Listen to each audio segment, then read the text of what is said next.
ዴኪም ገባ በል ወንድሜ፣ ስልክም እንዳይሞላ በአንዳንዴ መቅዳታ አሪፍ ነው። ባይዘው እኔ አድናቂ ነኝ። በተለይ ቆራጭነትን ቆራጣጥ የምታረጋትን ነገር አድናቂ ነኝ። ሙሉ ነገሮችን ብታሳያቸው። እኔ ግን ህሊና እንዴት ይፈቅድልሃል ነው ቤኪ ወንድሜ። የምትቆራርጣቸውን ቪዲዮዎች አያለው ባይዘው እና ሙሉ ቪዲዮዎች አሉኝ። አንድ ቀን በደንብ አዘጋጅቻለሁ። ሙሉ ነገር አሳይብሃለሁ። ግን አንተ ራስህ ህሊና ይፈቅድልሃል ወንድም? ክብሩ ይስፋ ተመስገን። እንደ ቸርነቱ እግዚአብሔር ይመስገን። ችግር የለም። እንኳን በሰላም ገባሽ። ምን ታዘዝ? ግን የሆነ ጥያቄ ነበረኝ። ግን ጥያቄ ሳይሆን በጣም የሆነ ቦታ አይቼ ሁሉ ጊዜ እንትን የሚያደርግ ልጅ ነበርና እኔ ከእውቀት ነፃ ይመስለኛል እና ሁሉ ጊዜ ነው የሚለጥፈውና የሚከራከሩ ሰው የለም ደግሞ እና ሁሉም እዛ ላይ ስለሆነ በጣም ተናድጄ ነው የገባሁት። ለምን ነው የምትናደጂው? ስሜታዊ ሆኜ ነው በጣም። ለምን ነው ስሜታዊ የምትሆኚ? ለምን እንደዚህ አይነት የሚያበሳጭሽ እናናደድሽ? አንድ ቆይ ስሚ ሰርካለም፣ እኔ እህቶቻችን አትገቡኝም። የሆነ ሰው ትከተላላችሁ ታያላችሁ፣ ከዛ ተበሳጨው ስሜት ያደረገኝ በቃ እንደ ብሎክ ማድረግ ትችላለሽ፣ አንፎሎ ማድረግ ትችላለሽ። ለጤናሽ እኮ ማሰብ ነው። እኔ ለጤናዬ በማሰብ በጣም ሰዎችን ብሎክ አድርጌያለሁ። ስሜታዊ ሆንኩኝ፣ በጣም ረበሸኝ። ለምን? በገዛ እጅሽ ላይ ነው ስልኩ ያለው። አለመከታተል፣ ብሎክ ማድረግ፣ ፎሎ አለማድረግ፣ አንፎሎ ማድረግ፣ አለቀ። ለህይወትሽ ሰላም አወሽ ማለት ነው። ምክንያቱም አንዳንዴ ይኸውልሽ አለ ወይ መልስ መስጠት ማትሺ ከሆነ ሲረብሽ ነው የሚውለው። ስለዚህ የሚሻለው ምንድን ነው? እንደዚህ አይነት ልምምድ ባይዘው ጥሩ ነው በህይወታችሁ ላይ። እንዲሁም በዚሁ አጋጣሚ እህቴ እንኳን አስታውሽ፣ ቆራጥ ሰው መሆን አለባችሁ። ባይዘው አሁን ብዙዎቹ ሰዎች የሚጎዱት የሆነ ቁርጥ አድርገው ነው። ይሄ ህይወቴን እየረበሸው ነው፣ ይሄ የማየው ነገር፣ ይሄ የምሰማው ነገር ሰላም እየሰጠኝ አይደለም። ስለዚህ በቃ ያንን ሰው አንፎሎ፣ ሚዲያ ከሆነ አንፎሎ ማድረግ፣ ብላክ ማድረግ፣ ደግሞ የምትችሉ ከሆነ ደግሞ በአካል ከሆነ መንገር። ምክንያቱም ክርስትናም ስለሆነ መንገር። ይሄ ነገር እኔ ደስ አላለኝም። ከምን አንጻር ነው እንድትረዱ። ሀሜትና ክፉ ነገር ውስጥ ከምገቡም ደግሞ ያ ነው። ካልሆነ ግን ሀሜት ውስጥ ከምትፈተኑ በቃ በተለይ ሚዲያ ላይ ያለ ሰው እኔ ግራ ነው የሚገባኝ። ሳየው እናደዳለው፣ ሳየው በሳጫለው። እጅግ ላይ ስልክ እያለ አንቺ ራስህ ገብተሽ እያየሽ ቁጭ ብለሽ የሰማሽ። ስለዚህ ለጤናሽ በማሰብ እጅሽ ላይ ያለው ስለ ተጠቀሚ። የታለው ሰርኬ? እሺ። በተረፈ ልጁ መምህራን መጥቶ ከሆነ ይኸውልሽ፣ መምህራን መጥቶ የሚጠይቅ ከሆነ መጥቶ እንዲጠይቅ አድርጊ። በቃ ጻፊ ለባ ውስጥ ይኸውልህ፣ ጥያቄዎች ካሉ መምህር ገሌጋ ወይ ወንድም ገሌጋ ወይ አባት ገሌጋ ወይ ዲያቆን ገሌጋ መጥተህ ጥያቄን አቅርብ። ትክክል አይደለም የምትሰራው። በቃ በእኔ በኩል ጨርሻለሁ። ልምከር ብዬ ነው እህትነቴን። ከዛ ምን ታደርጊያለሽ? አንፎሎ ብሎክ አድርገሽ ሙቭ ኦን ወደ ህይወትሽ። ለምን ቁርጥ ያጠግባ ይላሉ አባቶቻችን። እና ቁርጥ ጥሩ ነው። ቁረጭ። እሱማ ከዚህ በፊትማ ገብቼ እኮ ቢያንስ እንኳን እፎይ ጋር ገባስ ያልኩት አይቻልም ብሎ እዛው በጣም አንደኛ በጣም ያናድዳል። እውነቱ ኢየሱስ ክርስቶስ በቃ አለቃ ሰርኬ አራታይስ በቃ ሰይጣን አርግቶ ምናምን እና 7 ቀን እንዳለው 7 አይን አለው ምናምን እንደዚህ ሰርካለም።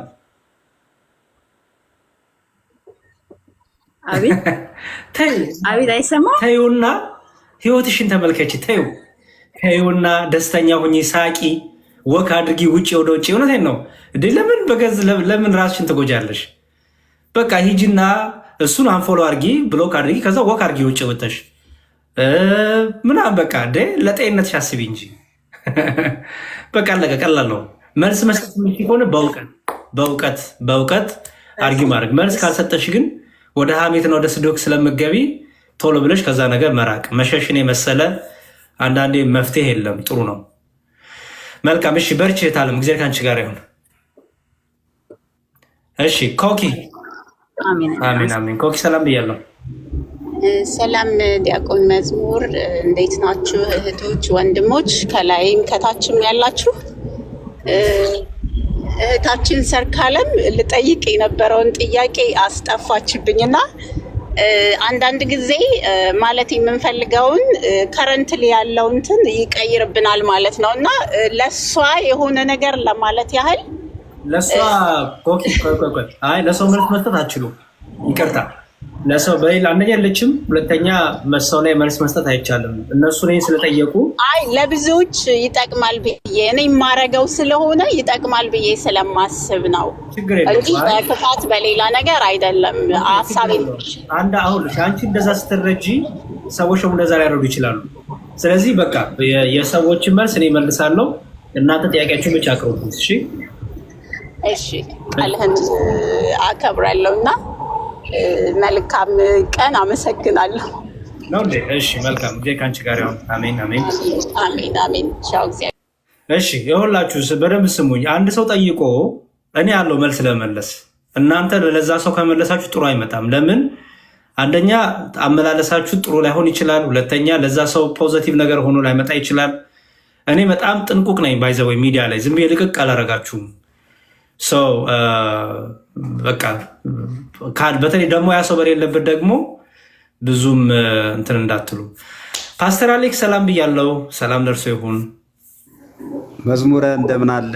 ስላገኘው ደስ ብሎኛል። ጠፍተሃል። ሰላም ነው? ክብሩ ይስፋ። እግዚአብሔር ይመስገን። እንዴት ኖት? እግዚአብሔር ይመስገን አለሁልህ።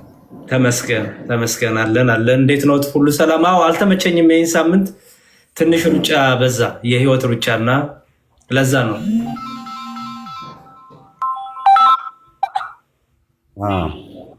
ለዛ ነው። እንዴት ኖት ፓስተር? ሁሉ ሰላም? እግዚአብሔር ይመስገን። ዛሬ ጥያቄና መልስ ነው መሰለኝ። መቼ ይመቻል? የሆነ ጊዜ ላይ እንግዲህ ወይ አንተ ጋር ወይ እኛ ጋር ያን ፕሮግራማችንን እንዴት እንቀጥላለን? እሱን ለማለት ነው የገባሁት። የስላሴን ትምህርት እስቲ ምንድነው የምናደርገው ፓስተር መሰሉት? እንደዚህ ቤቴን ከፍትና ወይ በእኔ ቤት እናደርገዋለን። በጣም ሌሎች መምህራን እንዲመጡ እንደሱ እናደርጋለን። በቃ በእኔ ቤት እናደርጋለን። ይሄን ሳምንት ሊመቸኝ ስለሚችል ማስታወቂያ ሰራና በነገረ ስላሴ ላይ ትምህርትና ውይይት ይኖራል ብዬ ብቅ ይላሉ ነው ማስገባና ላክልኝና መቼ እንደምታደርግ አንተ የዛን ጊዜ በምታደርግበት ሰዓት እንገባልና። ጥሩ። እሺ ፓስተር፣ ጥሩ ሀሳብ። እሺ እሺ፣ እሱን ለማለት ነው። እሺ መዝሙር ፓስተር ጌስትልኝ፣ አመሰግናለሁ ስለመጡ። እሺ ሊካ ነው የሚለው። ሰላም ብያለሁ። ሊካ ሰላም ነው ያሬድ? እግዚአብሔር ይመስገን። ሰላም ሰላም።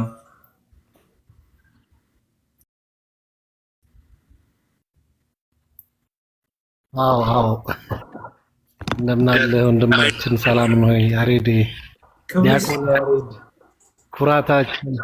አቤት ይሰማል? አዎ ኔትወርኩ ጥሩ አይደለም መሰለኝ። ይሰማል አይደል ዲያቆን? እስቲ ወጥተው ይግቡ።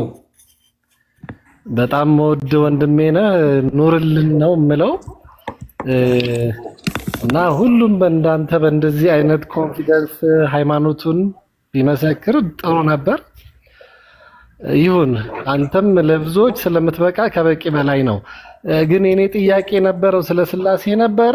በትምህርቱ ላይ ያገኘዋለሁ ብዬ ተስፋ አደርጋለሁ። አብርሃም ቤት የተገኙ ስላሴዎች 3 ሆነው ከዛ በኋላ ሲሄዱ 2 ሆኑ ምናምን የሚለውን ትምህርት ስላሴው ትምህርት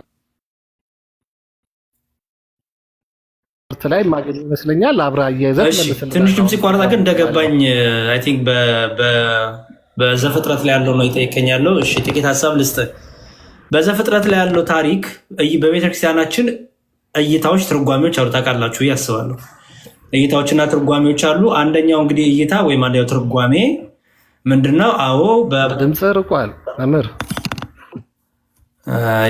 ኦኬ ኔትወርክ አይ ዶንት ቲንክ ጥሩ አይመስለኝም። እሺ በአብርሃም ቤት የተገኙት በእንግድነት እግዚአብሔር በአንድነቱ በሶስትነቱ ተገልጧል ብለን እናምናለን። እኛ ኢትዮጵያን ኦርቶዶክስ ተዋሕዶ ቤተክርስቲያኖች በአብርሃም ቤት አብ ወልድ መንፈስ ቅዱስ ተገልጧል ብለን እናምናለን።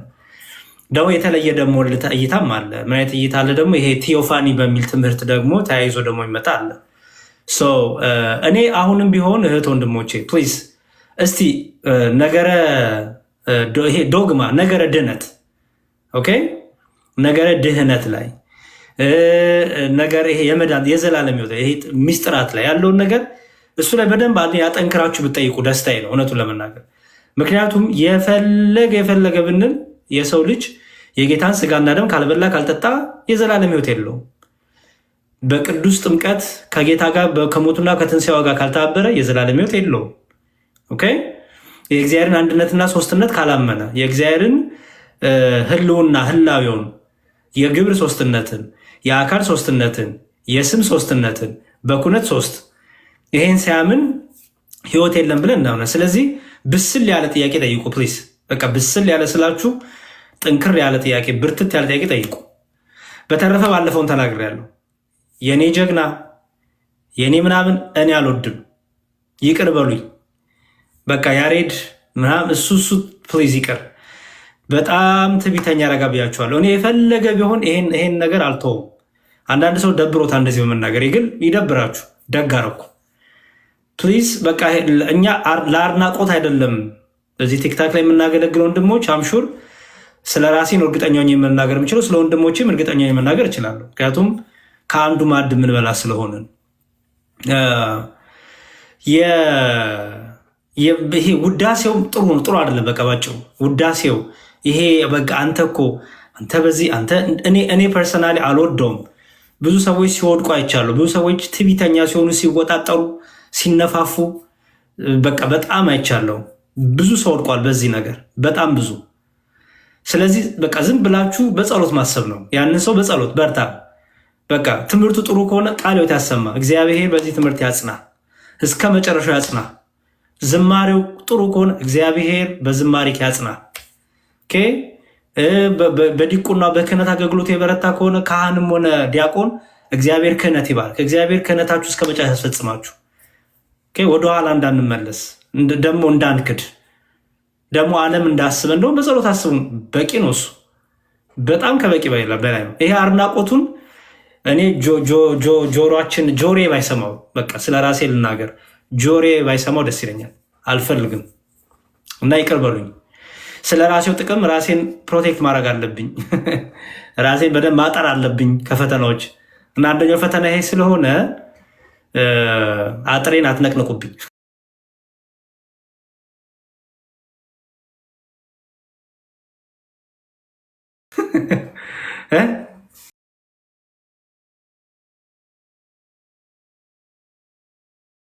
አጥሬን እንዳትነቀንቁ።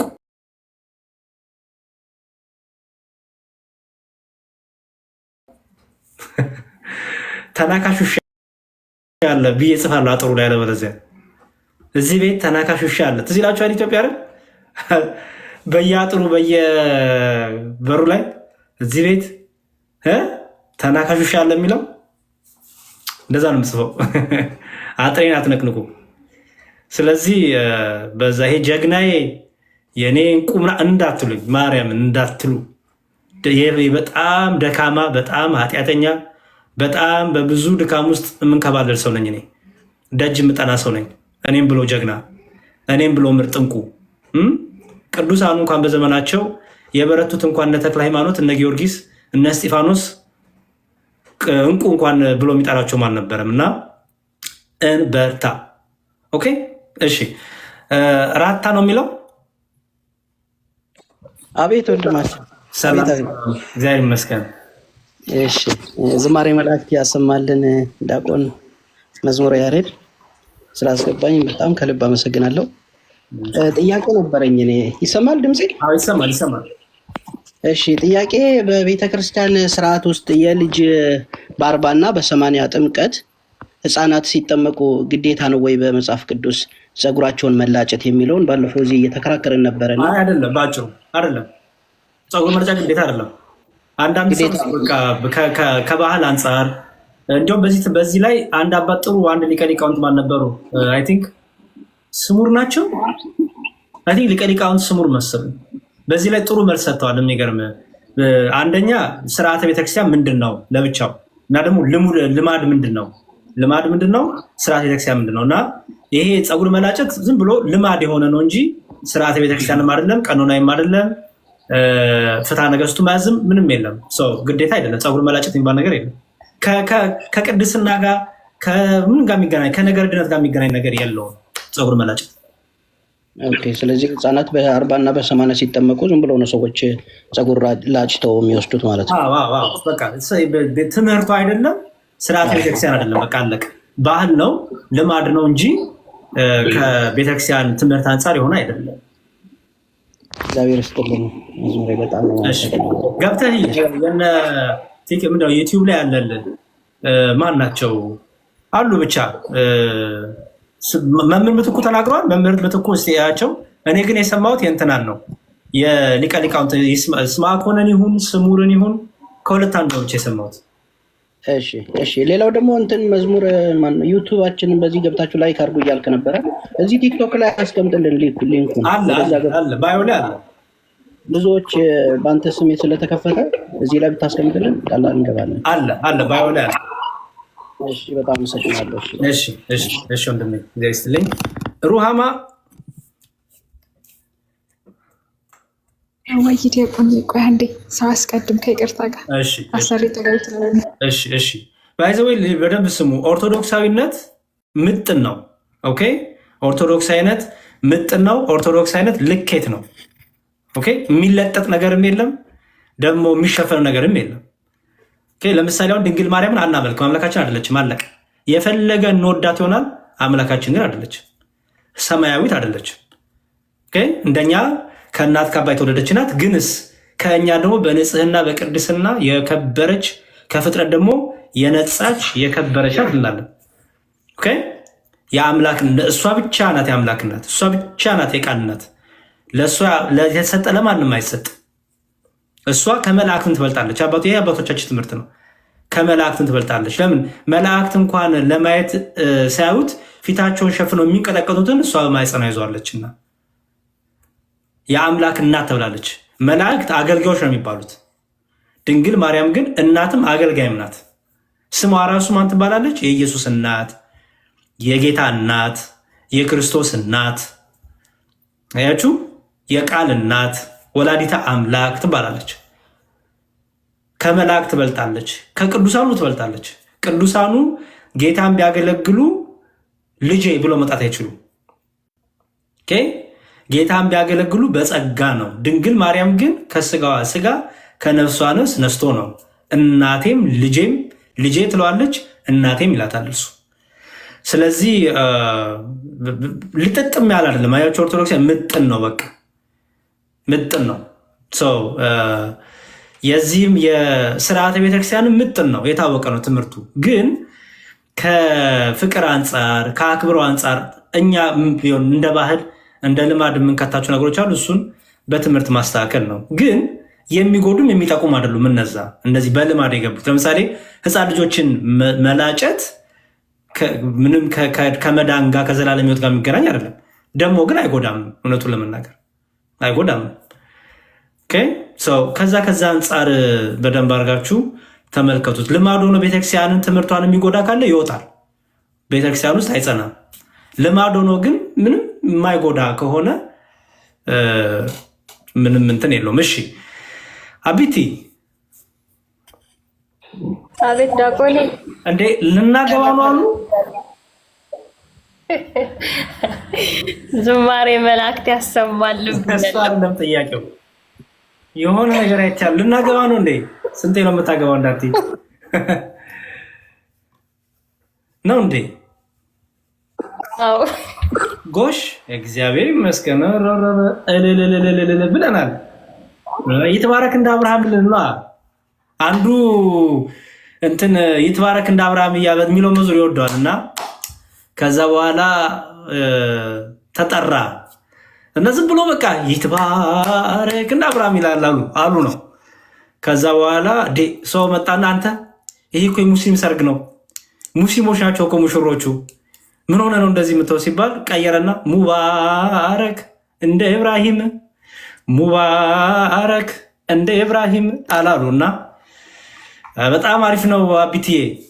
በጣም በጣም በጣም ደስ ይላል። እግዚአብሔር ይመስገን። እንኳን ለዚህ ክብር አበቃሽ። አሜን። ዳቆኝ በጣም አመሰግናለሁ። እግዚአብሔር ይስጥልኝ።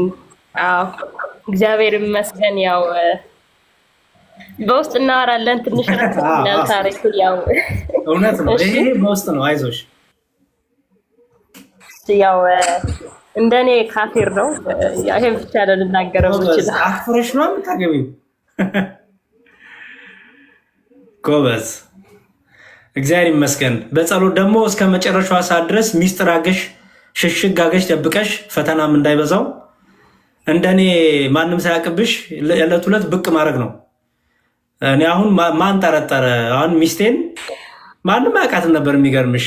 እና የሚያውቃት ሰው አለ፣ ግን የእኔ ጓደኛ ጮኛ እንደነበረች የሚያውቅ ማንም የለም። የዕለት ሁለት ብቅ ሳረጋት እና እንደዛ ማድረግ ጥሩ ነው። በቃ ሚስጥር መያዝ፣ የራስሽን ህይወት ፕሮቴክት ማድረግ ጥሩ ነው።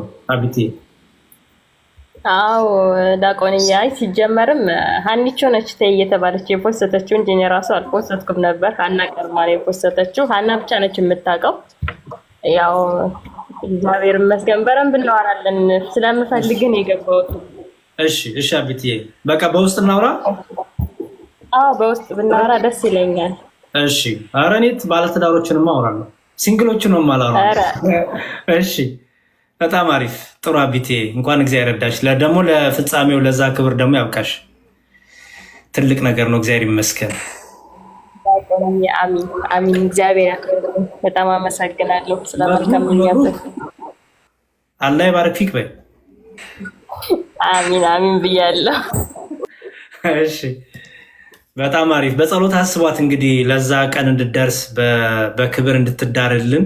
በቤተክርስቲያናችን እንግዲህ ከሰባቱ ሚስጥራተ ቤተክርስቲያን አንደኛው ተክሊል ነው፣ ወይም ቅዱስ ጋብቻ የምንለው ወይም ሚስጥረ ተክሊል ይባላል። ቤተክርስቲያናችን ልጆቿን ዝም ብላ አይደለም፣ ሲመጡም እግዚአብሔር ሲሰጠን ልጆችም በዝማሬ በእልልታ ከጌታ ጋር አንድ እናደርጋቸዋለን በ40 በ80 ቀናቸው። ደግሞ አድገው ደግሞ እግዚአብሔር ለክህነት የጠራው ካለ ወደ ድቁናው ይሄዳል። እንደኔ አይነቱ አሁን ወደ ድቁና ሄደ ማለት ነው። ወደ ጋብቻ የሚሄድ ሰው ካለ ደግሞ ስርዓተ ተክሊል ብላ ደግሞ የጋብቻ ስርዓት ሰርታለታለች። አይ እኔ እግዚአብሔርን በንጽህና በቅድስና ነው ማገልገል የምፈልገው ካለ ደግሞ ስርዓተ ምንኩስና አለ ማለት ነው። ስለዚህ ቤተክርስቲያን ለልጆቿ ሊኖሩ ወደ ፈለጉት መንፈሳዊ ህይወት ቅዱስ ጋብቻ፣ ምክንያቱም ምንኩስና በድንግልና ማገልገል እንደነ ቅዱስ ጳውሎስም በድንግልና ማገልገልም ቅድስና ነው፣ ፍቃድ እግዚአብሔር ነው። ደግሞ በጋብቻ ማገልገልም ደግሞ ቅድስና ነው፣ ፍቃድ እግዚአብሔር ነው። ሁለቱም የቅድስና ህይወቶች ናቸው። ስለዚህ ቤተክርስቲያን ለሁለቱም ለልጆቿ አዘጋጅታለች። ሁለቱንም የቅድስና ህይወት በእግዚአብሔር ፍቃድ ወደ ጋብቻም ወደ ምንኩስና የሚሄዱ ይኖራሉ ማለት ነው። እና ጋብቻ ቅዱስ ነው፣ መኝታም ንጹህ ነው ይላል መጽሐፍ ቅዱስ። በቤተክርስቲያናችን ቅዱስ ጋብቻ ተብሎ ራሱን የቻለ ጸሎት፣ ራሱን የቻለ ስርዓተ ተክሊል፣ ስርዓተ ጋብቻ አለው ማለት ነው። እና በቤተክርስቲያን የሚደረጉ ጋብቻዎች ደግሞ ቅድስና አላቸው፣ ንጽህና አላቸው። ከቤተክርስቲያን ውጭ የሚደረጉ ጋብቻዎች ቤተክርስቲያን አትቀበልም። ይሄን ታውቃላችሁ ያስባሉ። ከቤተክርስቲያን ውጭ ጨሳ፣ አቧራው ጨሰ፣ እርገጠው ምናምን የሚባል ነገር የለም። በቤተክርስቲያን ተጋብታችሁ በነጋታው የምትጨፍሩም ትክክል አይደላችሁም። ሁለት አለመውረድ አይቻልም። ቅድም እንዳ ኦርቶዶክሳዊነት ምጥንነት ነው። በቃ ኦርቶዶክሳዊነት ምጥንነት ነው። በቤተክርስቲያን ተጋብታችሁ ሄደህ እርገጠው የምትል ከሆነ ምን ሁለት ዓለም የወደድክ ሰው ነህ አንተ። አይቻልም። ለሁለት ጌታ መገዛት አችልም። በቤተክርስቲያን ከተጋባ መጨረሻው በቤተክርስቲያን መሆን አለበት። ምንም ኤክስኪውዝ ምንም ነገር መደርደር አያስፈልግም። እንዲያው በቃ አይቻልም። ምክንያቱም አይገናኝም። በቃ መንፈሳዊ ዓለምና ዓለማዊ ዓለም አይገናኝም። በቃ አይቻልም። ደግሞ በዓለም የተጋባችሁ ካላችሁ ዛሬም ድረስ እድል አላችሁ። ወደ ቤተክርስቲያን መታችሁ ቤተክርስቲያናችሁን ጋብቻችሁን በቅዱስ መንፈሱ በቅዱስ ስርዓቱ ማስባረክ ደግሞ ትችላላችሁ። ምንም ችግር የለው። እኔ እኮ በዓለማዊ ነው ያገባሁት፣ እርገጠው ብዬ ነው ያገባሁት፣ ጨሳ ቦራ ጨሰ ብዬ ነው ያገባሁት። ምን ይሻላል ካላችሁ ዛሬም ወደ ቤተክርስቲያን፣ ምክንያቱም በዛኛው ጋብቻችሁ አይቆጠርም። ወደ ቤተክርስቲያን መታችሁ በቅዱስ ቁርባን ጋብቻችሁ ማስባረክ፣ ትዳራችሁ ማስባረክ ትችላላችሁ። ቤተክርስቲያን ክፍት ናት ለዚህ። እና ትልቅ ነገር ነው። እግዚአብሔር ይመስገን። እሺ ፔሴ ሰላም ብያለሁ። ፒኤስ ያለው ይሄን ሰሞን ብዙ ሀሜት ይደርስብሃል። ምንድነው? ሶስት ያጥራል ስማክኔ ኧረ አስረዳለሁ፣ ችግር የለም። ብዙ ጊዜ መልሼላቸዋለሁ እኮ ግን ሀሜቱን ስለፈለጉት መሰለኝ። በስላሴ ጉዳይ ላይ ጥያቄ ተጠይቄ መልሻለሁ። እሱ ሳይሆን እና ግን ሀሜቱን ከሐዋርያት ቤተክርስቲያን ነው ፕሮቴስታንት አይደለም እያሉክ ነው። እና ይሄን ነገር እኔ ማወቅ ምክንያቱም እኛ እንኳን እኔም ሳወራክ በየትኛው ልክ እምነት እንደማወራ ማወቅ ስለፈልግ ምንድነው ቤተ እምነት? ኦኬ እኔ ፕሮቴስታንት ቃለ ሕይወት ነኝ። አሁን ኦኬ ነው ምን መሰለክ መዝሙርዬ፣ እንደምታውቀው እኔ ከሰው ጋር በሰላም ነው የምኖረው እና የሐዋርያት ቤተክርስቲያን ልጆችም ከኔ ጋር ለውይይት እንትን ላይ ይመጣሉ። እኔ ቤት እነሱም ይመጣሉ። ሞዴሬተር ናቸው። ኦርቶዶክሳውያንም ሞዴሬተር ናቸው። ግን አይ ቲንክ ማየት የፈለጉት የሐዋርያት ቤተክርስቲያን የሆኑ ልጅ ሰሱን ነው ሞዴሬተሮች ማየት የፈለጉት ሆን ብሎ ስለመረጡ ይመስለኛል። አይ ቲንክ በዛ ምክንያት ነው ማለት ነው። አጠራላለሁ በደንብ።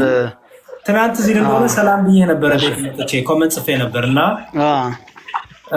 ከፌቨን ጋር ነበር ከፌቨን ጋር እያወራችሁ ነበር። እሱ ነው እኮ እንትን ግን ቶን ግን ልንገርህና ቶን የምትናገራቸው ቃላቶች የምትጠቀማቸው ቃላቶች እኔ ፐርሰናሊ ከኦንሊ ጂሰስ ወይም ሐዋርያት ነው የመሰልከኝ። ትናንት እንዴት ትክክል ናቸው ያልኩ ነበር። ምክንያቱም የምትናገራቸው ነገሮች ፌቨን የምትናገራቸው ነገሮች እሷ ታውቃለህ፣ በስላሴ አታምንም፣ በስላሴ ትምህርት አታምንም፣ በአካል ሶስትነት አታምንም።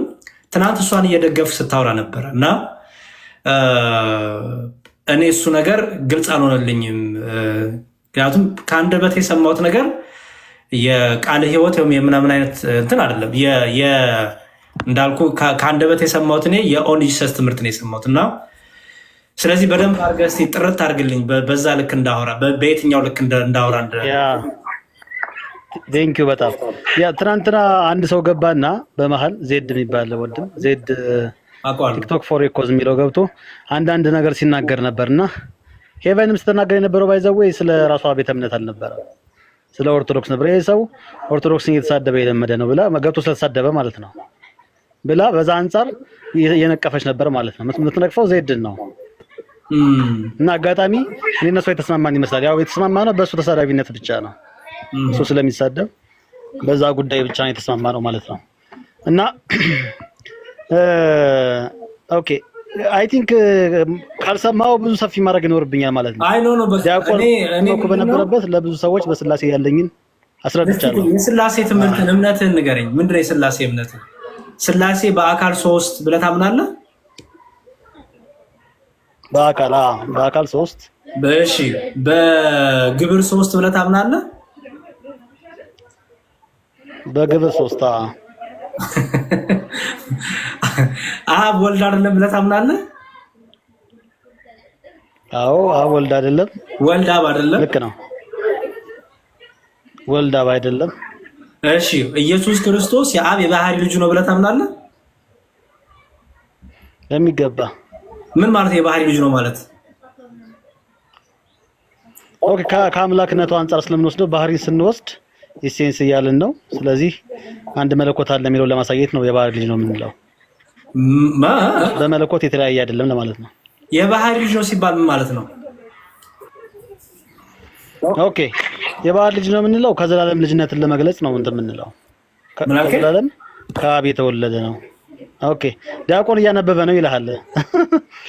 ዲያቆን መኩ ማለት ዲያቆንዬ መንገድ ላይ ያለ ለማለት ነው። እያነበበ ነው ወደ ሙሉን የቤተ ክርስቲያንም ለማወቅ ኦፕንሊ እና ሰላም ሳሪላችሁ ግን ዝም ብዬ ገባሁበት። አይ ኔጌቲቭ ነገር እንዳይወሰድብኝ ብዬ ነው እና ፖዚቲቭሊ እያነበበ መሆኑን ነው የተረዳሁት። በውስጥ ምናምን አውርተናል ፒኤስኤ ጋር ሜቢ ከዛ አንፃር እንደዛ ያልኩት እንጂ እንትን ነው አይደል። ቀጥል። እሺ አይ እኔ ትናንት ከሄቨን ጋር አንድ ላይ ሆኖ ሌሎችን ወንድሞቹን ቃለ ሕይወቶችን ወይ ደግሞ ሙሉ ወንጌሎችን አላውቅም ብቻ ከፕሮቴስታንቱ ከጴንጤዎቹ ጋር ሲዋቀጥ ነበረ ትናንት እና ለእኔ አነጋገሩ ከሄቨን ትምህርት ጋር የሚስማማ ነው የመሰለኝ። ከሄቨን ትምህርት ጋር የሚስማማ ስለመሰለኝ አነጋገሩና የሚናገራቸው የሚጠቀማቸው ቃሎች በስላሴ የሚያምን ሰው አይነት ቃሎች ሆኖ አልመጡልኝም ለእኔ። ስለዚህ ከዛ አንጻር ነው እኔ ኮንፊውዝ መሆን ማልፈልግ። ማኪ ነበረች ከስር ኦርቶዶክስን ተሳድበው ነው እያለች ነው። ያለ ለሱ ምላሽ እየሰጠች ስለነበር ነው። ሄቪ ኦርቶዶክሳውያንን ስለምትወድ እነዚህ ሰዎች ስድብ ለምደዋል፣ እኛንም ይሳደባሉ፣ ኦርቶዶክሳውያን ይሳደቡ ያለች ምላሽ ሰጠች ነበር። ማኪም ነበረች። አይ ቲንክ ዲያቆን መኮ መጥቶ ወጥቶ ሄዷል። እንደገና የተወሰነ የሰማ ይመስለኛል። እና ከዛ አንፃር ነው እንጂ በስላሴ ጉዳይ አይደለም። ጨዋታ ነው የነበረ። መጨረሻ ላይ ነው የመጣው። እሺ አይ ጥሩ ልልህ ብለህ ግን አንዳንዴ ከሆነ ሰው ጋር ስለተጋጨ ወይ ደግሞ ከዛ ተቃራኒ ነገር ስለመጣብህ ብለህ በእምነት ከማይመስል ሰው ጋር ገጥመህ እነዛ ሰዎች ለማበሳጨት የምታደርገው ነገር ለአንተም አይጠቅምም። እውነቱን ለመናገር አንደኛ ትክክል አይደለም። ልክ ነህ። ሁለተኛ ደግሞ እንዳልኩ ለጥቂት ደቂቃም ቢሆን ያላመንክበትን ነገር ከተናገርክ ክህደት እኮ ነው ባይዘው እና ታውቃለህ፣ በክርስትናው የምታምነውን ትምህርት እስከ ሞት ድረስ ነው። አንገት ላይ ሴፍ ተቀምጦ እንኳን የማክደው ነው። እንኳን እልህ ተያይዤ እገሌን ለማበሳጨት የሆነን ግሩፕ እንዲሁ ለማናደድ ብለህ እንኳን አይደለም እስከ ሞት ድረስ የታመንኩ ነው የሚለው መጽሐፍ ቅዱሱ። ስለዚህ እስከ ሞት ድረስ የታመንክለትን ትምህርት የሆነን ሰው ለማበሳጨት የሆነ ግሩፕን ለማበሳጨት በሚል እንትን ብሌንድ ማድረጉ እኔ ፐርሰናሊ አልመክርም። ለምሳሌ እኛ ግልጽ እናገራለን፣ ከፕሮቴስታንት ጋር በስላሴ ትምህርት ልዩነት አለን። ምክንያቱም ቲክታክ ላይ ስንከራከር ስለምታየው ቲክታክ ላይ ሽንጣችንን ገትረን እንከራከራለን። ኦርኒችሶችን አታክ ለማድረግ ብለን ከፕሮቴስታንት ጋር ጆይን አድርገን ወይም በንድል አድርገን እንደዚህ አይነት ራስን ማታለል የለም። ትምህርት ልዩነት አለን። በትምህርት ልዩነታችን ቁጭ እናደርጋለን ማለት ነው። በርታ። ለማንኛውም እሺ አቢቴ እኔም በሆን በውስጥ አውራሃለው። እሺ የመጨረሻው ጥያቄ ላንታው ኦርቶዶክሳዊ አይን የሚል ብዙ እንዲሁም የታላቁ ጅብሪል አርማ ናት እቺ እና እሺ ይህስ ፕሮፋይል ምንድን ነው? ምን እናድርግህ አንተ? ግራ አጋባህ። አንዱን ስንይዝ አንዱን ያ መዝሙርዬ ቴንክ በጣም አጥረው ብዬ ነው ሰው እንዳታረግ ብዬ ነው።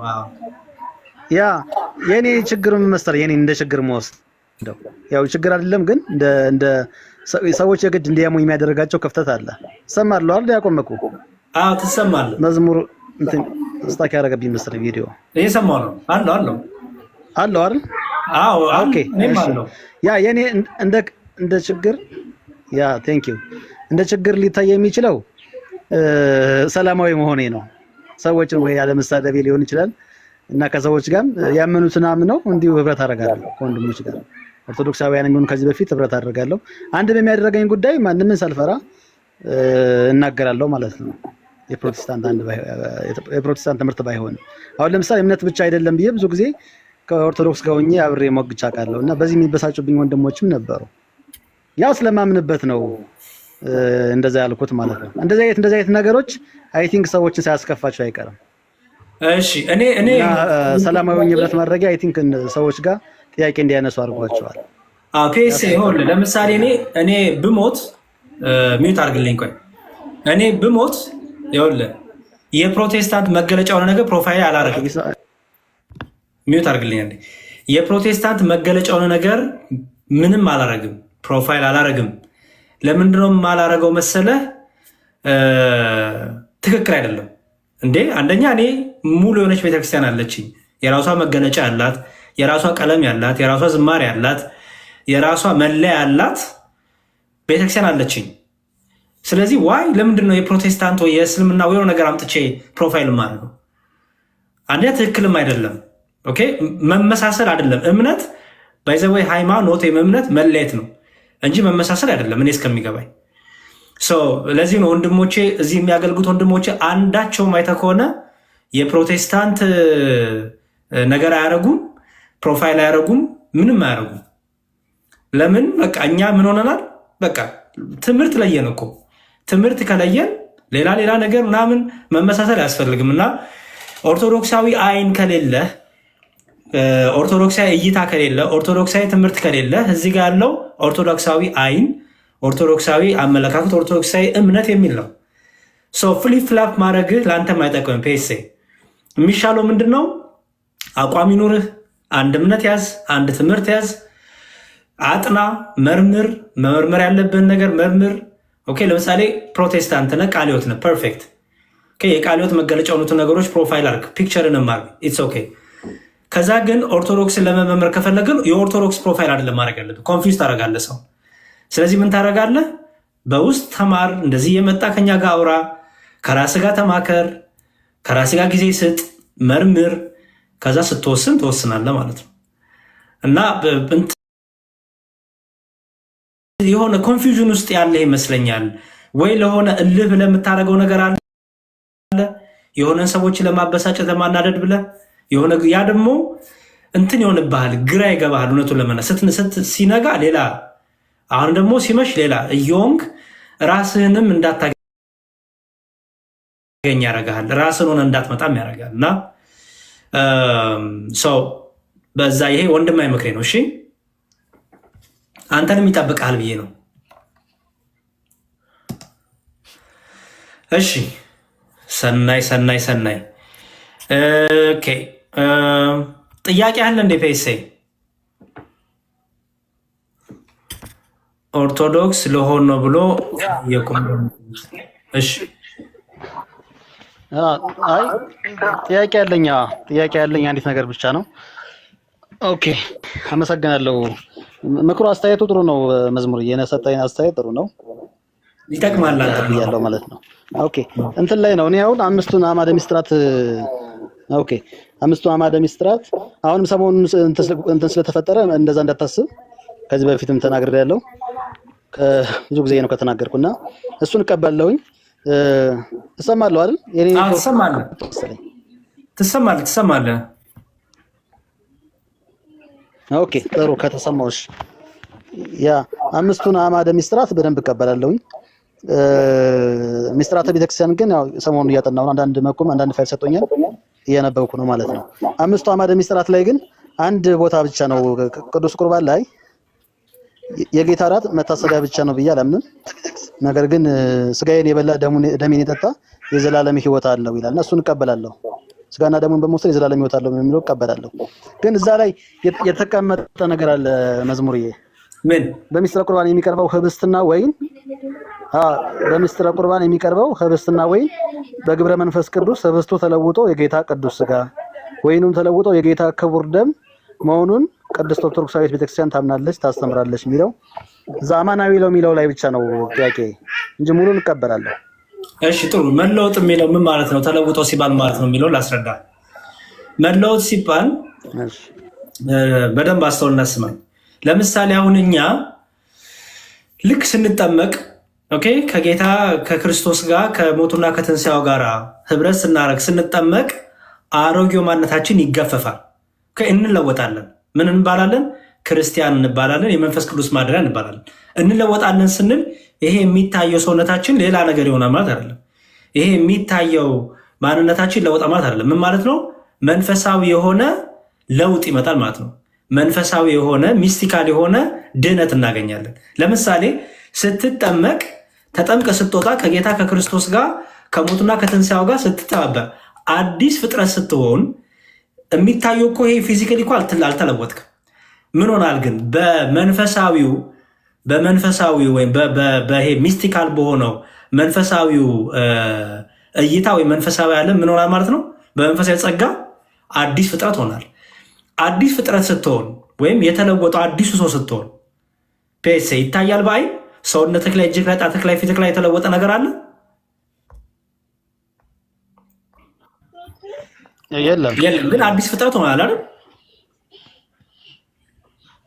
አይደል? አዲስ ፍጥረት ሆናል። አዲሱ ሰው ሆናል አይደል?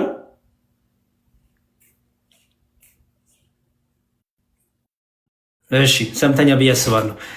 ልክ እንደዛ ሁሉ አንደኛ ቆሮንቶስ ምዕራፍ 10 ቁጥር 16 ላይ ምን የሚል አለ? የምንባርከው የበረከት ጽዋ ከክርስቶስ ወይ ወጥቼ ልግባ። ቆይ ተቆራርጠህብኝ እኮ ነው። ይጠጣ መዝሙር አንድ ወርጄ ልግባ እንደገና። እሺ ልጠብቅህና እሺ ኦርቶዶክሲያን ከታች ያላችሁ ኮመንት ላይ ማኪ ያመሰግናለሁ። መልካም ነገር ጻፉ ፕሊዝ። ምንም ይሁን ከኛ የሚጠበቀው ማስተማር ነው። ያው እንደምታዩት እኔ ይሄ ነው አቋሜ፣ ምንድን ነው እምነት ብዬ ጠይቄዋለሁ። ስለዚህ ምንም ይሁን እሱ ከኛ የሚጠበቀው ኦርቶዶክሳዊ ትምህርት ማስተማር ነው። ወደ ቤተክርስቲያናችን የሚጨመር ከሆነ እግዚአብሔር መንፈስ ቅዱስ ረድቶት የሚጨመር ከሆነ ትልቅ ነገር ነው። ሰው ኮመንታችሁን ፖዚቲቭ ነገር ጻፉ። እሺ ፕሊዝ። እሺ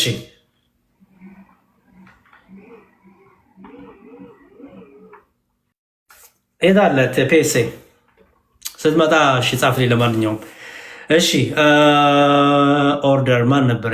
ቀጥሎ ደግሞ ኤስቲ። ሰላም ዳቆን፣ ሰላም ናችሁን? እግዚአብሔር ይመስገን። እንዴት ነህ? ክብሩ ይስፋ። እንዴት ነሽ? ደህና እግዚአብሔር ይመስገን። ሰላም ሁላችሁም። እንጃ ግን ካስታወስከኝ ባለፈው አውርተን ነበረ። ኦኬ እንትን ያለሽው ነሽ? የት ነው? ሳውዝ አፍሪካ ያለሽው ነሽ? አይደለውም። የሆነ ታሪክ ነግሬ ከዛ በኋላ በቃ በውስጥ እናወራለን ብዬ ቴክስት አድርጌልህ ነበረ በተደጋጋሚ። ኦኬ እሺ። ሳውዝ አፍሪካ መጠመቅ እፈልጋለሁ ብላኝ ይሁን የሆነ ነገር የሆነ ሰዎች አውርተን ነበረ። እንደዚህ እንዳንቺ ፕሮፋይል ያደረገ ሳስቸውናል። እሺ እና ጻፍሽልኝ? ጽፌልህ ነበረ። ዱባይ ነው ያለሽው? ብዙ ጊዜ አዎ። ኦኬ እሺ። አሁን እየመጣሽልኝ በጣም ይሄን ሳምንት በጣም ብዙ ቢዚ ያደረገ ነገር ነበረ። ለዛ ነው ይቅርታ። እሺ መልሳለሁ። በቃ ዛሬ አሁንና መልሳለሁ። ዛሬ ጊዜ አለኝ አትሊስት። እሺ ኦኬ እሺ፣ ችግር የለውም። እና በቃ ሁለተኛ ጥያቄ ልጠይቃ ማለት ደስ ቀላል ነው ብዬ አስባለሁ። ለምንድን ነው እኛ በሕፃንነታችን በ40 እና በ80 የምንጠመቀው? እሱ ምትመልስልኝ ደስ ይላል። ዮሐንስ ወንጌል ምዕራፍ 3 ከቁጥር 5 ጀምሮ ስታነብ ይላል አምላካችን ኢየሱስ ክርስቶስ ከኒቆዲሞስ ጋር በነበረው ንግግር ሲያስተውል ኒቆዲሞስ ምን አለው? ሰው ከውሃና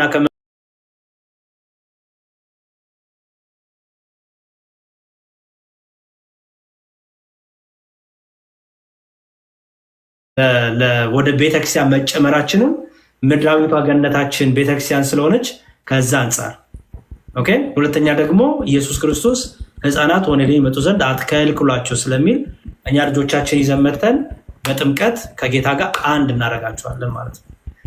ሁለተኛው ሶስተኛው ደግሞ በመጽሐፍ ቅዱስ ሐዋርያት ስራ ላይ የተቀመጡ አሉ። ለምሳሌ ልዲያ ይሄ የእስር ቤቱ ጠባቂ የነበረው አምነው ከነ ቤተሰቦቻቸው ተጠመቁ ይላል። አስተውይ፣ ከነ ቤተሰቦቻቸው አጠመቋቸው ይላል። በመጽሐፍ ቅዱስ ቤተሰብ የሚለው ሁሉንም ያማከለ ነው። ሕፃናትንም ይዛል፣ አረጋውያን ይዛል፣ አሮጌቶችን ይዛል፣ ወጣቶችን ይዛል። ቤተሰብ እስካለው ድረስ መጽሐፍ ቅዱስ እኛ እንዴት ነው የምንረዳው? ቤተሰብ የሚለው ኮንተንት በቤት ውስጥ ያለው ሁሉ ማለት ነው አይደለም?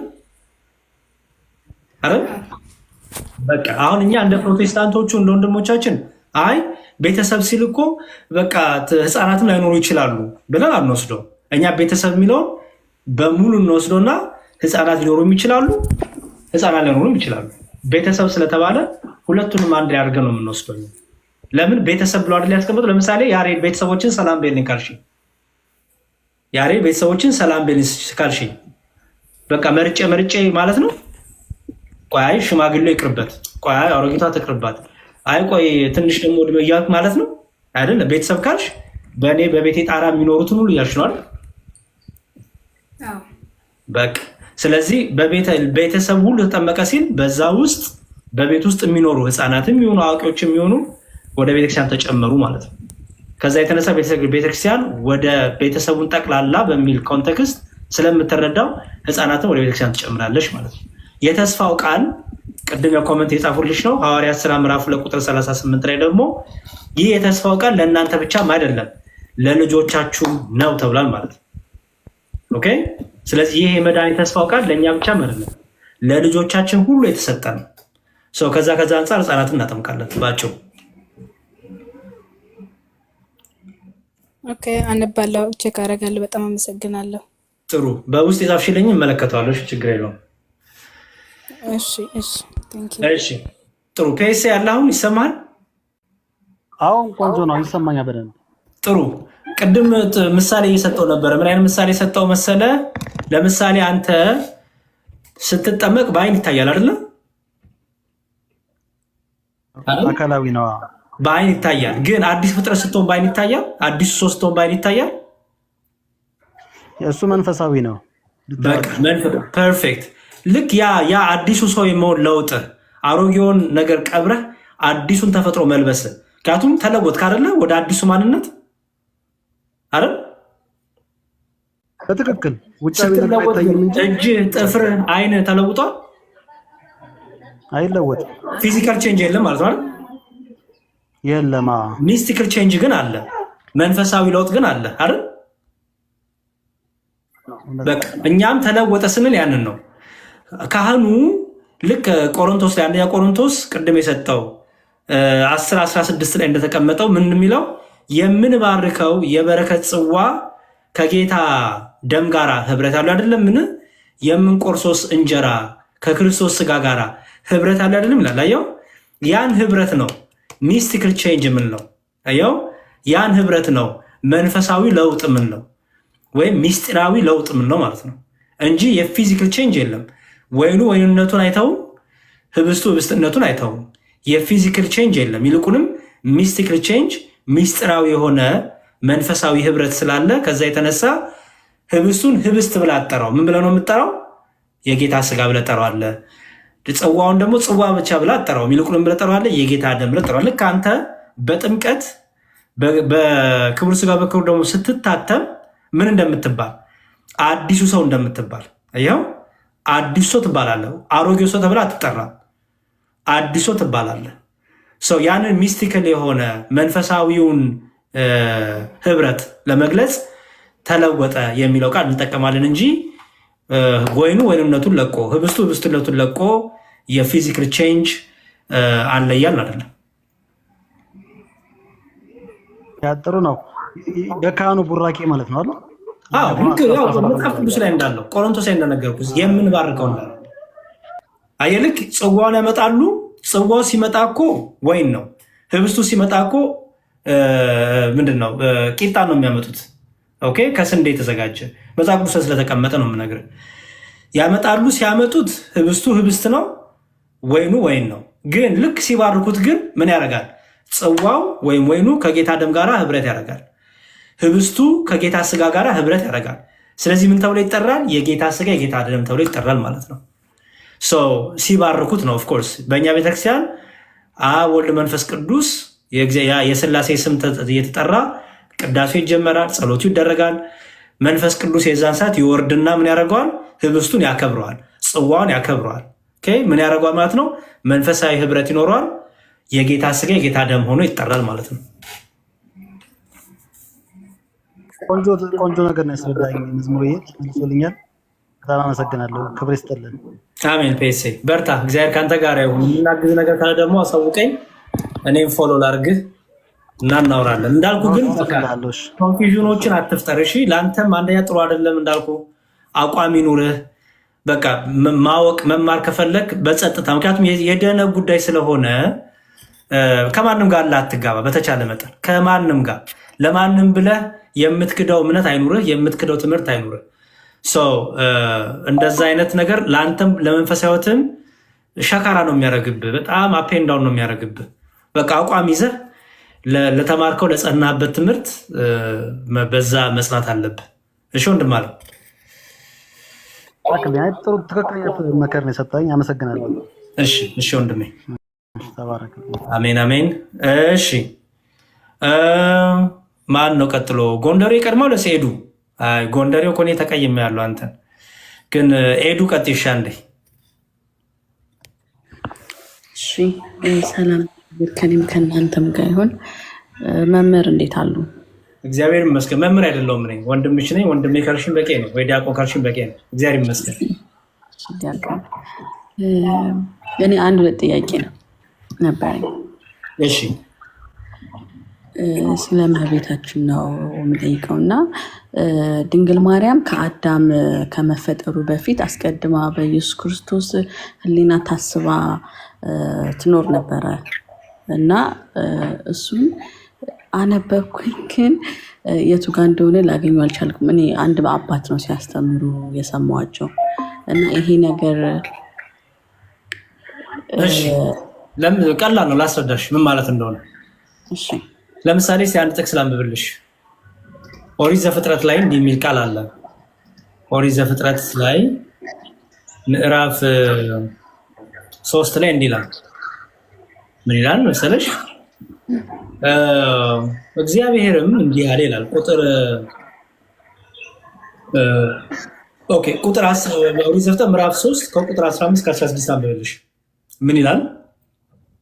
እግዚአብሔርም አምላክም እባቡን አለው፣ ይህን ስላደረግ ከእንስሳት ከምድር አራዊትም ሁሉ ተለይተ አንተ የተረገምክ ትሆናለህ፣ በሆድም ትሄዳለህ፣ አፈርንም በሕይወት ዘመንህ ሁሉ ትበላለህ።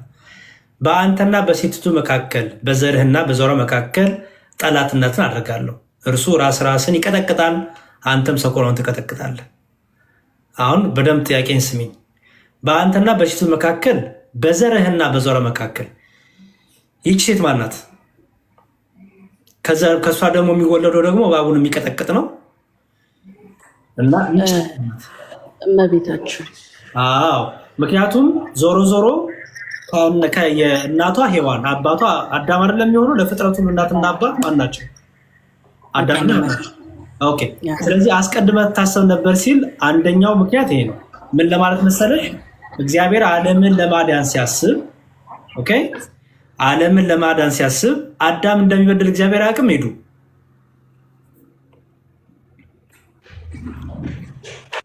አዳም እንደሚበድል እግዚአብሔር አያውቅም? ይቅርታ መምህር ዲያቆን፣ ስራ ቦታ ስለሆንኩኝ ነው እየጠየኩ ያለው። ስለዛ ነው ተጠርቼ መስማት እችላለሁ በደንብ። እሺ፣ አዳም እንደሚወድል እግዚአብሔር አያውቅም? ያውቃል። በጣም ጥሩ። እሺ፣ አዳምን ደግሞ እንዴት እንደሚያድነው እግዚአብሔር አያውቅም? ያውቃል። እግዚአብሔር እውቀቱ በሁሉ የመላ ነው። ስለዚህ አዳም እንዳይበድል ቢያውቅም ነፃ ፈቃዱን ግን አልተጋፈፈውም ማለት ሶሪ። እሺ፣ እንዳይበድል ቢያውቅም ግን ነፃ ፈቃዱን ሰጥቶታል። እንደሚያድነው ደግሞ እግዚአብሔር ደግሞ እቅድ አለው ማለት ነው አይደል? ስለዚህ ሊያድነው ደግሞ የሚወደው በምንድን ነው? ተወልዶ ልጁ ልኮ ነው ማለት ነው። ሌላ መንገድ የተገለጠ የተነገረልን መንገድ እሱ ነው አይደል? አሁን አይ ሌላ እኮ መንገድ ነበረው እንዳትዪ፣ የተነገረን መንገድ ይሄ ነው። በቃ አለቀ። እግዚአብሔር ያሰበው መንገድ ይሄ ነው። ምን? ልጁን መላክ። ገላትያ ለምን ይላል?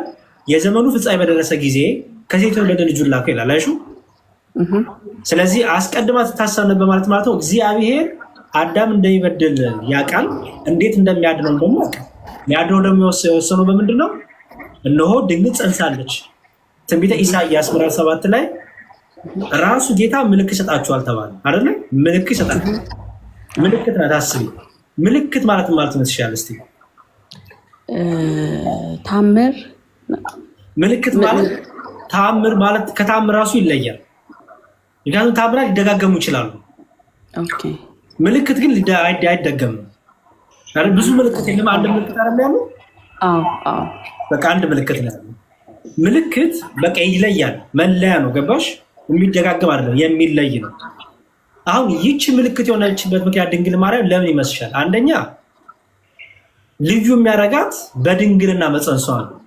አይሽ ሌሎቹ ቢፀንሱ በድንግልና አይፀንሱ። ግልጽ ነው። ሌሎቹ ሴቶች ቢፀንሱ በድንግልና አይፀንሱ። የድንግል ማርያም ግን ምልክት የሆነችበት ምክንያት ለምንድን ነው?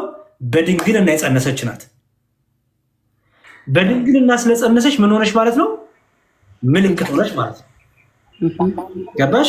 ይህችን ደግሞ እንድትሆን ደግሞ በድንግልና እንድንጸንስ ደግሞ አስቀድሞ ደግሞ ከዛ ሴት ደግሞ እንዲወለድ ደግሞ እግዚአብሔር እቅድ አለው ወይስ የለውም? አለው። ስለዚህ ያንን አስቀድሞ የነበረውን እውቀቱን አዳምን ለማዳን አስቀድሞ የነበረውን እሳቤውን፣ ዓላማውን፣ እቅዱን ለመግለጥ ድንግል ማርያም አስቀድማ በእግዚአብሔር ሕሊና ታስባ ትኖር ነበር ተባለ ማለት ነው። መጽሐፍ ቅዱስ ባይዘው እንደዚህ አይነት ንግግሮች ለእኛም ይጠቀማል። ኦኬ፣ ምን ይላል መሰለሽ? መጽሐፍ ቅዱስ ራሱ ለእኛ ሲጠቀሟል። ይሄን እኔ ብዙ ጊዜ ግራ ነው የሚገባኝ። ፕሮቴስታንቶች ድንግል ማርያም አስቀድማ በእግዚአብሔር ሕሊና ታሰብ ነበር ሲባል በጣም ይታገላሉ። ለራሳቸው ሲሆን ግን ችግር የለውም። ኦኬ፣ እሺ፣ ምን ይላል መሰለሽ? ላንብብልሻለሽ። ሄዱ እንዲህ ይላል። ኦኬ፣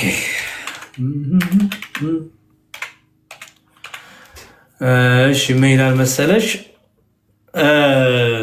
ኤፌሶን 1:4 ላይ ዓለም ሳይፈጠር ይላል።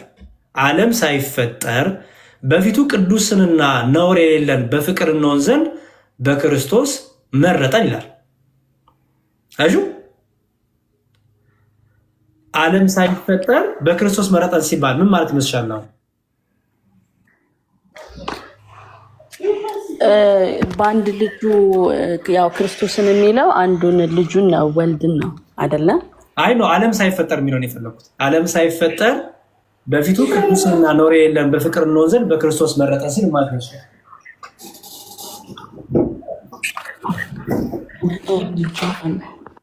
ኦኬ ችግር የለውም። እንደዚህ ስትጠየቂ ለወደፊት ምንድነው ማድረግ ያለብሽ? ትርጓሜ ተመልከሽ። በጣም ነው ትርጓሜ በጣም ይጠቅምሻል። ኢትዮጵያን ያለሽው አይደለም እና ትርጓሜ መጽሐፍ የለኝም። ኦኬ ይሄ ይኸውልሽ፣ ቆይ ላዙርና ስክሪኔን ላሳይሽ።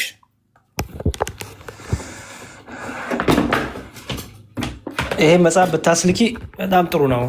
ቆንጆ መጽሐፍ ነው። በጣም ይረዳሻል። ይኸውልሽ ይሄ የሐዋርያው ቅዱስ ያው ስክሪንሻት መውሰድ የምትፈልጊ ከሆነ አንቺ ጥይት ነው እንደምታቀባብኝ። እሺ የሐዋርያው ቅዱስ ጳውሎስ መልእክት ይላል ከኤፌሶን እስከ ዕብራውያን ይላል አለ ሙሉ መልእክቱን ይዟል። እና ለምሳሌ አሁን ይህን ክፍል አባቶቻችን እንዴት አድርገው ይፈቷል? አሁን ለምሳሌ ገጽ 8 ላይ ሊድና ምን ይላል? ይኸው ምዕራፍ 1 ቁጥር 4 አይደለም? ኤፌሶን ይኸው ምዕራፍ 1 ቁጥር 4 እንዲህ ይላል። ይኸው ምን ይላል? ይኸው እዚህ ጋር እሺ ቁጥር 4 ላይ ምን ይላል? ቁጥር 3 ቁጥር 4 ይኸው በፊቱ ቅዱስንና ነውር የሌለን በፍቅር እንሆን ዘንድ የሚያስነቅፍ የሚያሰድብ ወንጀል ወይም ኃጢአት ነው። ልክ ነውር ነቀፋ የሚለው ማለት። ስለዚህ ሐዋርያው በክርስቶስ ፊት ያለ ኃጢአት እንሆን ዘንድ በክርስቶስ መረጠን ይላል። ጌታችን ቅዱስና ያለ ተንኮል ነውርም የሌለበት ከኃጢአተኞች የተለየ ነው። ነውር የክብር ተቃራኒ ነው። እኔ ክብራቸውን ወደ ነውር እለውጣለሁ ስላለ በበጎ ፈቃዱ ወደደ። በኢየሱስ ክርስቶስ ሥራ ለእርሱ ልጆች ልንሆን አስቀድሞ ወሰነን። በውድ ልጁም እንዲያው የሰጠን የጸጋው ክብር ይመሰገን ዘንድ ይህን አደረገ። በውድ ልጁም እንደ ጸጋው ባለጠግነት መጠን በደሙ የተደረገ ቤዛነታችን አገኘን። እርሱም የበደላችን ስርየት ጸጋውን በጥበብና በአእምሮ ሁሉ አበዛለን። በክርስቶስ ለማድረግ እንደወደደ እንደ ሐሳቡ የፈቃዱን ምስጢር አስተዋውቋልና በዘመኑ ፍጻሜ ይደረግ ዘንድ ያለው ሐሳቡም በሰማይ በምድር ያለውን ሁሉ ይልና እሺ መረጠን ወሰነን ሲል በኢየሱስ ክርስቶስ ስራ ሲል የጌታችን ሰው መሆኑን ይላል እዚህ ጋር ሰው መሆኑን መወለዱን መጠመቁን ማስተማሩን መሞቱን ያጠቃላል። ለእርሱ ልጆች እንሆን ዘንድ አስቀድሞ ወሰነን ማለቱ ደግሞ የሰው ልጅ ሁሉ ከውሃና ከመንፈስ ቅዱስ እንዲወለዱ ከጥንት የተወሰነ መሆኑን ያመለክታል። ለምሳሌ ምን ይላል? እናንተ ሕዝቤ አይደላችሁም ተብሎ በተነገረበት በዚያው ስፍራ የሕያው አምላክ ልጆች ይባላሉ።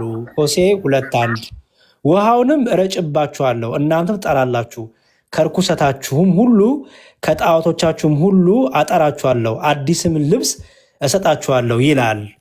ከዛም ይላል እንዲያው የሰጠን የሚለው በማስተዋል ልናይ ይገባል። እንዲያው ማለት በነፃ ያለ ዋጋ ማለት ሲሆን ኢየሱስ ክርስቶስ በመስቀል ላይ የቆረሰውን ስጋውን ያፈሰሰውን ደሙን ያለ ዋጋ የሰጠን ነው ማለት ነው እንጂ ስራ አያስፈልግም ለማለት አይደለም። ይህን ጥቅስ በመጥቀስ ይላል ኦኬ በደንብ አስተውይ። ምን እያለ ነው?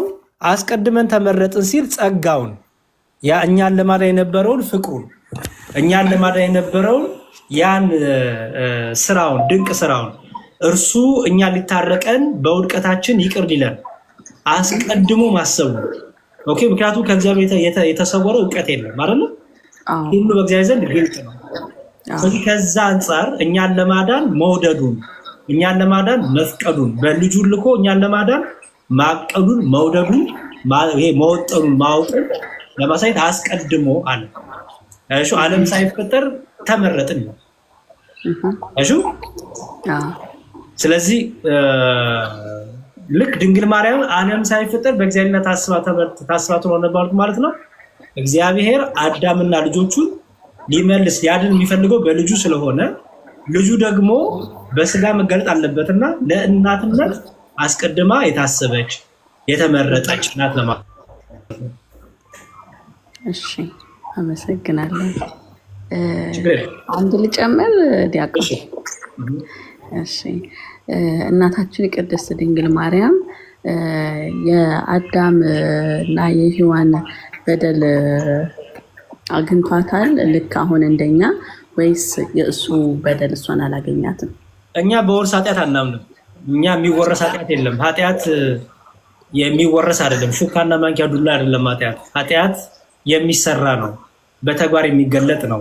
ጻድቃን እኮ ነበሩ ባይዘው ሄዱ። ለምሳሌ እነ ሄኖክን ያቸው፣ እነ ኤልያስን ያቸው፣ ንጹሃን እኮ ናቸው አይደል? በእግዚአብሔር ፊት ንጹህ ነበሩ ነው የሚለው። ኃጢአት የሚወረስ አይደለም። እኔ ኃጢአት ይወረሳል ብሎ የሚያስተምር ካለ ሹካና ማንኪያ የለውም ማለት ነው። መኪና፣ መሬት፣ ቤት የለውም ማለት ነው የሚወርሰው። ኃጢአት ማውረስ ብዙ ልፋት ስለማይጠይቅ እንግዲህ ኃጢአት በእኛ ቤተክርስቲያናችን ትምህርት ኃጢአት የሚወረስ አይደለም። ኦኬ። ግን ምን አለ? ውድቀት የምንለው አለ። ወደ ሰው ልጆች ውድቀት መጥቷል። ድቀተ ባህሪ የምንለው ይሄ ለኃጢአት የተስማማ ማንነት፣ ለኃጢአት የተስማማ ኔቸር ይዘናል። ልክ ፎለን ኔቸር ነው ማለት ነው። ኦኬ። ያ ደግሞ ድንግል ማርያም ያ ነገር አላገኛትም። ለምን? የእግዚአብሔር ጥበቃ አለ። ኦኬ። የእግዚአብሔር ጥበቃ ከእሷ ጋር አለ። ምክንያቱም መልአኩን መጥቶ ምንድን ያላት? ጸጋን የሞላብሽ ወይ ነው አይደለም? አስተው ጸጋን የሞላብሽ ወይ ነው። ጸጋን የሞላብሽ ወይ ይሄ መጠበቋ ባይዘው ይሄ መጠበቋ ራሱ ድንግል ማርያም ለዚህ ነው ክርስቶስን ራሱ ልጇን እኮ መድኃኒት ነው ያለቻው። መድኃኒት ነው መድኃኒት የምትለው ለምንድን ነው መሰለሽ? ጠብቋታል ማለት ነው። ኦኬ። እዚህ ይሄ ድቀተ ባህሪ እንዳያገኛት፣ ይሄ ለኃጢአት የተስማማ ማንነት እንዳያገኛት ጠብቋታል ብለን እናምናለን። ኦኬ። ለምሳሌ ጭቃ ውስጥ ወርቅ ብታገኝ ማለት ነው አይደል? በአዳምና በልጆቹ ሁሉ ያ ውድቀተ ባህሪ ያ ድቀተ ባህሪ መጥቷል። ኦኬ መጥቷል። ግን ከዛ ውስጥ ደግሞ እግዚአብሔር ልዑል ደግሞ ማደሪያውን ለይቷል። ልዑል ደግሞ ማደሪያውን ቀድሷል አይደል? ዳዊት እንደተናገረ ልዑል ማደሪያውን ቀደሰልን። ስለዚህ ቀድሷታል፣ ጠብቋታል ብለን እናምናለን። የትኛው ከዛ ከድቀተ ባህሪ ጠብቋታል። ስለዚህ ኃጢአትን የምታስብ ኃጢአትን የምትሰራ በንግግሯ በተግባሯ በምኞቷ ሁሉ ኃጢአትን የምትሰራ አይደለችም ድንግል ማርያም። እንኳን እሱ አይደለችም ንጹሐን የሆኑ ራሱ አሉ እኮ አይደል? አሉ እኮ ንጹህ የተባሉ አሉ እኮ። ድንግል ማርያም ደግሞ የአምላክ እናት የእግዚአብሔር ልጅ ማደሪያ ስለሆነ ተጠብቃለች፣ ነስታለች፣ ተቀድሳለች ብለን እናምናለን። የውርስ ኃጢአት ግን አናምንም። ለምሳሌ አሁን ፕሮቴስታንቶቹ አሁን መካነ ኢየሱስ በእምነት መግለጫዋ ላይ ህፃናት ኃጢአትን ስለወረሱ ለኃጢአታቸው ስርየት ብላ ነው የምታጠምቃቸው። ኦኬ። እኛ ኃጢአት አይወረስም። ምን በደም ነው የሚወረሰው? በምን ነው የሚወረሰው? ኃጢአት የሚወረስ ኃጢአት የለም። እኛ የኦርቶዶክስ ልጆች ኃጢአት ወርሰው አይወለዱም። የሚወረስ ኃጢአትም የለም። ኦኬ። ወደ አዳምና ወደ ልጆች የመጣው ምንድን ነው? ያ ድቀት ነው። ውጤቱ አግኝቶናል። ምን? ሞት የሚባል ኦኬ። ክርስቶስም እኮ ሊያድነን የመጣው ባይዘው ከተወረሰ ኃጢአት ነው ሊያድነን የመጣው ሄዱ አይደለም። ከተወረሰ ኃጢአት ሊያድነን ቢመጣማ ሞቷል እኮ። ለምን ኃጢአት መስራት አላቆምንም? ኢየሱስ ክርስቶስ ከውርስ ኃጢአት ያዳነን ከተባለ ኃጢአት መወራረስ መቆም አለበት አይደል? ኃጢአት ውርሰት አለ ከተባለ ስለዚህ ክርስቶስ ተሰቅሏል፣ ሞቷል። ስለዚህ ኃጢአት መወረስ መቆም አለበት። ስለዚህ ኃጢአትን ልንሰራ አይገባም ማለት ነው አይደል? ስለዚህ ክርስቶስ የሞተው ለተወረሰ ኃጢአት አይደለም። ይልቁንም ክርስቶስ የሞተው በኃጢአት ምክንያት ለደረሰብን ምንድነው ውጤት? ምን? ይሄ የወደቀው ማንነት፣ ይሄ የስጋም የነፍስም ሞት። ኦኬ። የኃጢአት ደሞዙ ሞት አይደለም? ስለዚህ ሞት መጥቶብናል ወደ አዳም ልጆቹ። ኃጢአት እንደውም ምንድነው መጽሐፍ ቅዱስ የሚለው? ኃጢአት ባልሰሩት ላይ በአንዱ አዳም ምክንያት ምን መጣ ነው የሚለው? ሞት ወደ ዓለም ገባ ነው። ስለዚህ ከዛ ሞት ነው ጌታ የዋጀ፣ ከስጋና ከነፍስ ሞት። በስጋ በስብሰን እንቀር ነበር። እሺ ያገኘን የኃጢአት የአዳምና የሔዋን የመብላታቸው ውጤት ምን አመጣ? ምን አመጣብን? ውጤቱ አመጣ። ኦኬ። ውጤቱ ምን? በስጋ በነፍስም በስብሰን እንቀር ነበር። ትንሣኤ ሙታን የሚባል ነገር የለም። ክርስቶስ ግን በመሞቱ ትንሣኤ ሙታን አገኘን። ነሽ? አዎ። ቀጥሎ ደግሞ ክርስቶስ ደግሞ የነፍስ ሞት ነበረበት። የነፍስ ሞታት ማለት ነው ከእግዚአብሔር መለየት፣ ከልጅነት መለየት፣ የእግዚአብሔር አባትነትን አጣተን ነበር። አሁን ክርስቶስ ሲመጣ ምን አገኘን? አባ ያለን ምንጮህ የልጅነት ስልጣን አገኘን። አይሽ በጸጋው የእግዚአብሔር ልጆች ተባልን ማለት ነው። ገነት ተከፈተችልን ማለት ነው። ይሄ ክርስቶስ በሞቱ ያገኘነው ነው ማለት ነው። አይሹ እንጂ ለተወረሰ ኃጢአት ሲጀመር ይወረሳል። እኔ እሱ አይገባኝም። ባጭ የውርስ ኃጢአት አታስነው ባጭ። እሺ ያው እዚህ አንድ ያው አብራኝ አንድ ፕሮፌሰር አለችና ከእሷ ጋር እያወራን ነበርና ይህንን ነገር የእመቤታችንን ነገር እንደዚህ በደንብ በግልጽ እንደዚህ በደንብ አላወቅኩትም እና ላስረዳት ሞክሬያለሁ። ግን እንደዚህ ስላላስረዳዋት በደንብ ራሴን ተረድቼ ለማስረዳትም ነበረ ጥያቄዎችን። አመሰግናለሁ በጣም።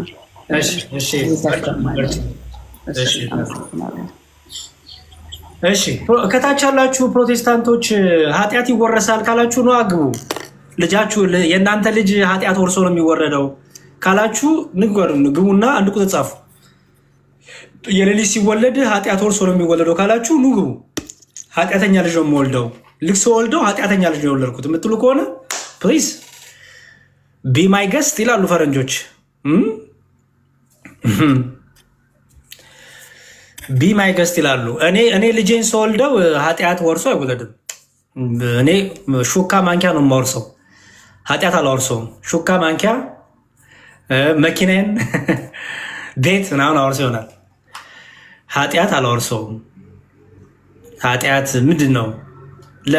ኃጢአት ክርስቶስ ሞተልን እኮ እያልን ነው። ኃጢአት ወርሰናል እንበል ዛሬም ክርስቶስ ሞተልኝ እያልን ከዛ ልጄ ግን ኃጢአት ወርሷል። በጣም ይሶፈኒ። ስለዚህ እንደዛ ኃጢአት ከወረሰ እኮ ቢሞት ሲኦል ነው የሚገባ። ባይዘወይ ቢሞት ልጅህ ገና በአንድ በሁለት ዓመቱ ቢሞት ምክንያቱም ኃጢአት አለበታ። መቼም ከነ ኃጢአቱ ገነት የሚገባ የለም አይደል በፕሮቴስታንት አስተምሮ። ስለዚህ ለሲኦል ነው ልጅ የሚታጨው ማለት የእሳት ልጅ ነው ማለት ነው የሚሆነው። ለሞት የታጨ ልጅ ነው የሚሆነው ማለት ነው። እኛ ደግሞ እንደዛ እናምን። እንዳታመጣብኝ እንደዚህ አይነት የኔ ልጅ ከዛ የኦርቶዶክሳውያን ልጆች ኃጢአት ወርሶ አይወለዱ። ግን አሁን ባንክ ውስጥ ገንዘብ እያስቀመጥኩለት ነው። እግዚአብሔር ልጅ ከሰጠኝ ብዬ ባንክ ውስጥ ገንዘብ እያስቀመጥኩለት ነው። አንዳንድ ነገሮች ፎቶ አስቀምጬለታለሁ። ሲወለድ ምናምን መዳፉን ይሄንን አወርሰዋለሁ። ፒክቸሮችን ምናምን አልጋ ገዝቼለታለሁ የሚወርሰው እንጂ እና ገንዘብ አስቀምጬለታለሁ የሚወርሰው። በተረፈ መጽሐፍ ቅዱስ ስለሚናገረው በአባት ስራ ልጅ አይጠየቅም ይላል። አለቅ። በአባት ኃጢአት፣ በአባት መተላለፍ ልጅ አይጠየቅም። ስለዚህ እንደዛ እናረግምኛ። እሺ የሰሚነሽ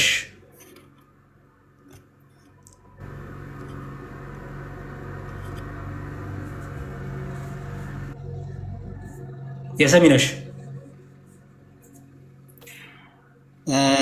ሰላም ዲያቆን መዝሙር እንዴት ነህ? እግዚአብሔር ይመስገን ሰላም፣ ሁሉ ሰላም ነው። እግዚአብሔር ይመስገን በጣም ደህና ነኝ። ተመስገን አለን። ትንሽ ይቆራረጣል መሰለኝ አይ ቲንክ እና ምናልባት ይሰማል። ሌት እየሆነ ነው የሚደርስ መሰለኝ። ሌት እየሆነ እየደረሰክ ነው። ይሰማል? አይሰማም? ተመልሰና ወይ ትንሽ ግን ይቆራረጣል። እስቲ ወጣ ግባ። እሺ ሀሴት ሰላም ብያለሁ። ሀሴት አቤት ወንድማችን እንዴት ነህ? እግዚአብሔር ይመስገን ሰላም ናችሁ? አለ እግዚአብሔር ይመስገን ሁላችንም ሰላም ብያለሁ። የሆነ ጥያቄ ለመጠየቅ ነበረ። እሺ ጥያቄ መጽሐፍ ነበር የምፈልገው። ማለት እንደዚህ አባቶቻችን ማለት ምን ቅዱስ ዮሐንስ አፈወርቅ እነዚህ ማለት ምንድነው የሚባሉት ብቻ ትልልቅ አባቶቻችን ያስተማሩት መጽሐፋቸው ማግኘት እንችላለን ነው እሱን።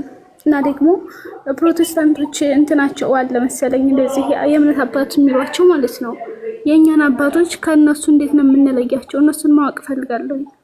መጽሐፍ ካለ ብትተባበረ። መጽሐፍ የእነ ዮሐንስ የተተረባ ያው እንግሊዘኛ አታነቢም እኮ ችግሩ። ብዙዎቹ እንግሊዘኛ ላይ ያሉት እንጂ እንግሊዘኛ ተነበለሽ ነ በአማርኛ የተረጎሙ እንግሊዘኛ ተነበለሽ ለብዙ ረዳው ነው። አማርኛ የተተረጎመ የዮሐንስ አፈወርቅ ተተርጉሟል እስከማውቀው። እስቲ ቆይ በውስጥ አውሪኝና መጽሐፍቶቹን እስቲ ቆይ እኔም ፈልጌ እንትን ልሻለሁ። በውስጥ አውሪኝ። እሺ እሺ፣ አመሰግናለሁ። እግዚአብሔር ይስጥልኝ። እርቺ እዚሁ ሁኚ፣ ገስት ላይ ሁኚ። እየሞቀሽ ቆይ ብዬ ነው እንዳይቀዘቅዝሽ ወርደሽ። እሺ ባለ ሀገር ሰላም ብያለሁ። ሰላም ዲያቆን፣ እንዴት ነው? እግዚአብሔር ይመስገን። እግዚአብሔር ይመስገን ዲያቆን፣ ደህና ነኝ። አንድ እንደ ጥያቄ ሳይሆን እንዲያብራሩልኝ ሉቃስ ወንጌል ላይ ያለውን ከወንጌል አንድምታ ላይ አይተው ትንሽ ቪዲዮ ብያለሁ። ለአንተ ነው የሚመስለው፣ አንተ ራስህ ታነባለህ። እሺ ስለማልችል ነው እንጂ ይችል ነበር መንገድ ላይ። ኖ አይ አሳየህና ገብተህ ቴሌግራም ግሩፕ ስላለ የኔን ግሩፕ ታውቀዋለህ። ቴሌግራም አንብቤዋለሁ። ማብራሪያ ስለፈለኩ ነው ትንሽ እንድረዳው። ማንበብ አንብቤዋለሁ። እሺ ምን ነበረ? እሺ ሉቃስ 1 የሉቃስ ወንጌል ምዕራፍ 1 ቁጥር 28 ላይ ያለውንና እዛው የሉቃስ ወንጌል ቁጥር 1 42 ላይ ያለውን ወንጌል አንድምታ የሚለውን ትንሽ ቢያብራሩ። ወርሳ ገብቶ ደስ ይበል ጸጋን የመላብሽ ወይ ጌታ ከአንቺ ጋር ነው፣ አንቺ ከሴቶች መካከል የተባረክሽ ነሽ አላት። ከዛ ደግሞ ሁለተኛው ምንድን ነው? 42 በታላቅ ድምፅ ጮኸ እንዲህ አለ፣ አንቺ ከሴቶች መካከል የተባረክሽ ነሽ፣ የማኅፀንሽ ፍሬ የተባረከ ነው። እሺ ትርጓሜ ላይ ደግሞ ችግር የለውም። እሺ ኦልራይት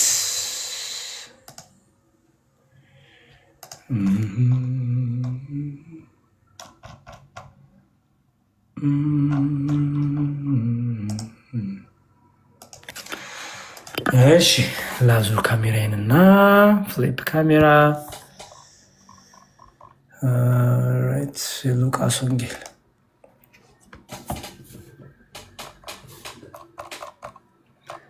እሺ ምዕራፍ 1 ቁጥር ስንት ነበር የፈለከው? የመጀመሪያው 20 ስንት ነበር ያልከኝ?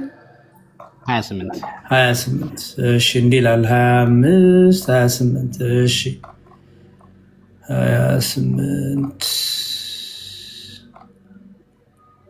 መልአኩ እርሷ ወዳለችበት ቤት ገባ። የቦታ አንድም ባህሪዋን መስሏት አንድም ባህሪዋን መሰለላት መስሏት አለ ያታል ወይ ቤላ ተፈሴ ፍስቶ ሚሊተ ጸጋ እግዚአብሔር ምስለኪ እግዚአብሔር ከስጋሽ ስጋ ከነፍስሽ ነፍስ ነስቶ አንድ አካል አንድ ባህሪ ይሆናልና በትንቢተ ኢሳይያስ በመላእክት ተልእኮ ደስ ያለሽ ምልዕተ ክብር ሆይ ደስ ይበልሽ አላት። ወብሩክት አንቲ እምአንስት ከሴቶች ተለይተሽ መርገመ ስጋ መርገመ ነፍስ የሌለብሽ። እሺ መጨረሻዋን መርገመ ስጋ መርገመ ነፍስ ነው የምትለው። ኦኬ መርገመ ስጋ መርገመ ነፍስ የምንለው ውጤቱን ነው። አየህ፣ ምክንያቱም መርገመ ነፍስና መርገመ ሞት፣ መርገመ ነፍስና መርገመ ስጋ ወደ አዳምና ወደ ልጆቹ መጥቷል። መርገም ማለት ቁጣ ማለት ነው። ኦኬ መርገመ ስጋ መርገመ ነፍስ ማለት የስጋና የነፍስ ቁጣ ማለት ነው። ያ ቁጣ ምን ነበረ? የስጋ ቁጣ ወይም የስጋ መርገሙ በስብሶ መቅረት፣ ፈርሶ በሶ መቅረት፣ ትንሣኤ ሙታን የሌለው ተስፋ የሌለው ማለት ነው። በሲኦል ነፍሳ ሲሞቱ በስብሶ ይቀራሉ፣ ነፍሳቸው ደግሞ ወደ ሲኦል ትሄዳለች። የስጋ የነፍስ ደግሞ መርገም ነው ደግሞ በነፍስ ወደ ሲኦል መጋዝ። አየህ፣ ጽድቃችን እንደ መርገም ጨርቅ ሆነብን የሚለው ማለት ነው። ስለዚህ መርገም የሚለው የግዕዙ ቃል በአማርኛው ቁጣ እንደማለት ነው። ቁጣ። ስለዚህ የስጋም የነፍስም ቁጣ ቅጣት ደርሶባቸው ነበረ። አንድም መርገም ሲል ምንድነው? ቅጣት እንደማለት ነው። ስለዚህ በስጋና በነፍሳቸው ተቀጥተዋል። በስጋ በብሰው መቅረት፣ በትንሣኤ ሙታን አለመኖር፣ በነፍስ ደግሞ ወደ ሲኦል መጋዝ፣ ከእግዚአብሔር ልጅነት ከእግዚአብሔር ጸጋ ከገነት ቦታ እግዚአብሔር መሰለ አባት ማጣት፣ የልጅነት ጸጋ መገፈፍ። ድንግል ማርያም ይህ ውጤቱ ወደ አዳምና ወደ ልጆቿ የመጣው ውጤት ወይም ለኃጢአት የተስማማው ማንነት ወደ እርሷ አልመጣም፣ እርሷን አላገኛትም። ምክንያቱም እግዚአብሔር ባወቀ ጠብቋታል። ልክ ቅድም ጥሩ ምሳሌ ሰጠው፣ ከጭቃ መሃል እንደተገኘች ወርቅ ማለት ነው። ኦኬ ያ ውጤት አዳምና ልጆቹን አግኝቷል። ድንግል ማርያምን ግን እንዳያገኛት ያ ጠብቋታል። ስለዚህ መርገመ ስጋ መርገመ ነፍስም የሌለባት በስጋም በነፍስም ንጽሕት ናት። የአምላክ ማደሪያ ናት። ምክንያቱም ማደሪያውን የቀደሰ ማደሪያውን የለየ ማደሪያውን የጠበቀ ስለሆነ ይሄ ነው ትርጉሙ። ዲያቆኔ 42 ነው እንደዛ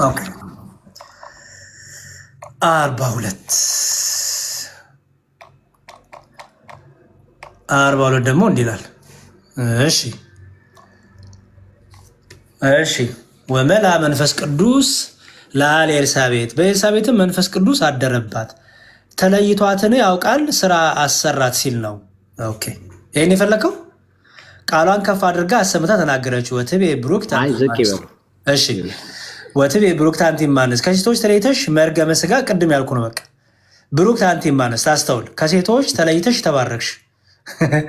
ከሴቶች ተለይተሽ ተባረክሽ። አየው አሁን ምክንያቱም ምንድነው የሚለው ከሴቶች ተለይተሽ የተባረክሽ። አሁን ለምንድን ነው የለየቻት ከሴቶች? አስተውል። ከሴቶች ተለይተሽ ነው የሚለው። አየው ለይቷታል፣ ከፍጥረት ለይቷታል። አንድም በሴት አንቀጽ ታውቃለህ፣ ከፍጥረት ማለት ነው ባጭው። ሰው ከፍጥረት ሁሉ የተለየች ናት። በምን ተለየች? በምን ተለየች ቢሉ አንደኛው እኛ እንዳልኩ እንደ ፕሮቴስታንቱ እንደ ጴንጤዎቹ ኃጢአት ይወረሳል፣ ኃጢአት ከአባት ወደ ልጅ ይሄዳል ብለን አናምንም። እንዳልኩ እኛ ሹካ ማንኪያ አይደለም ኃጢአት፣ ቁስ አይደለም ኃጢአት። ኃጢአት በመስራት የሚቀለጽ ነው። ግን አዳምና ሔዋን ኃጢአት በሰሩት ወደ ልጆቻቸው ምን መጥቷል? ውጤቱ አግኝቷል። ውጤቱ ደግሞ ምንድን ነው? የስጋ የነፍስ መርገም እንለዋለን ወይም ቁጣ እንለዋለን ማለት ነው። ስለዚህ ያ ቁጣ ደግሞ የሌለባት የተለየች ናት። ኦኬ ኃጢአትን ለመስራት የሚስማማ ያ ነገር ድንግል ማርያም የላትም። በነፍሷም በስጋም ንጽሕት ናት፣ ቅድስት ናት ብለን እናምናለን። ስለዚህ ከሴቶች ተለይተሽ መርገመ ስጋ መርገመ ነፍስ የሌለብሽ በረከተ ስጋ በረከተ ነፍስ እያማለሽ የምታሰጭ ነሽ ነው። አየው። ስለዚህ ያ ጸጋዋ ያ መርገመ ነፍስ መርገመ ስጋ የሌለባት ብርክት ስለሆነች የአምላክ እናት ስለሆነች የቃሉ ማደሪያ ስለሆነች የክርስቶስ እናቱ ስለሆነች ልዑል ማደሪያውን የቀደሰ ስለሆነ ያ ደግሞ ጸጋ ምን ያሰጣታል? የማማለድ የመጸለይ ጸጋ ደግሞ አላት። የአምላክ እናት በመሆኗ ልጇን ልጄ ብላ የመጠየቅ ስልጣን አላት፣ ጸጋ አላት፣ ሞገስ አላት፣ ክብር አላት። በስላሴ ዘንድ የመወደድ የመደመጥ ጸጋና ባለሟልነት አላት እንደማለት ነው። እሺ ወብሩክ ፍሬ ከርስኪ የሚለው የማፀንሽ ፍሬ መርገመ ስጋ መርገመ ነፍስ የሌለበት በረከት ስጋ በረከተ ነፍስ የሚያድል ነው። ኦኬ ምን ማለት መሰለ? ሩቅ ብእሲ አይደለም ማለት ነው ባጭሩ። ሩቅ ብእሲ አይደለም። ሩቅ ብእሲ አይደለም ማለት ነው ከእሷ የተጸነሰው በመንፈስ ቅዱስ አይደለም። ሩቅ ብእሲ አይደለም ነው በቃ ባጭሩ። ሩቅ ብእሲ አይደለም።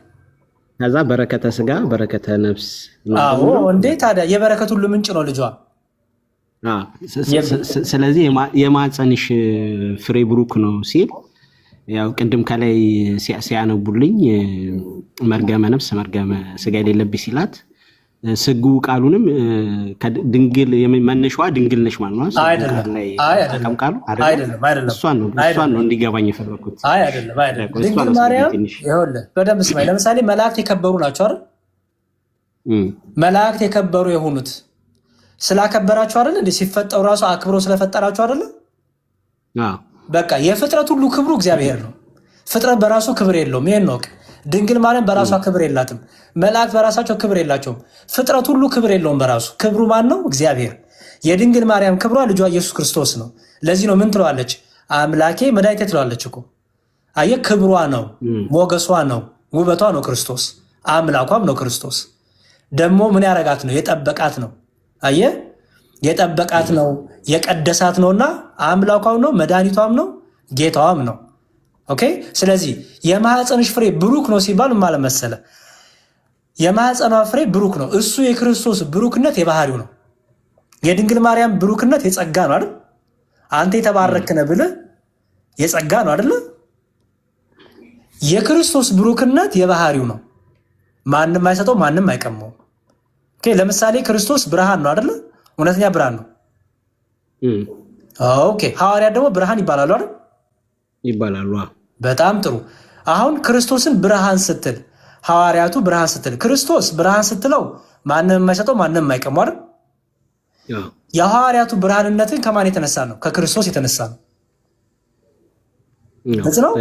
ድንግል ማርያም የማህፀኗ ፍሬ ብሩክ ነው ሲባል በባህሪው ምንድን ነው? እሱ ብሩክ ነው፣ የተመሰገነ ነው እያለ ነው። ኦኬ። ስለዚህ የተመሰገነው እሱ የማህፀኗ ፍሬ ሆነ ነው፣ ሰው ሆነ ነው፣ አማኑኤል ከኛ ጋር ሆነ ነው።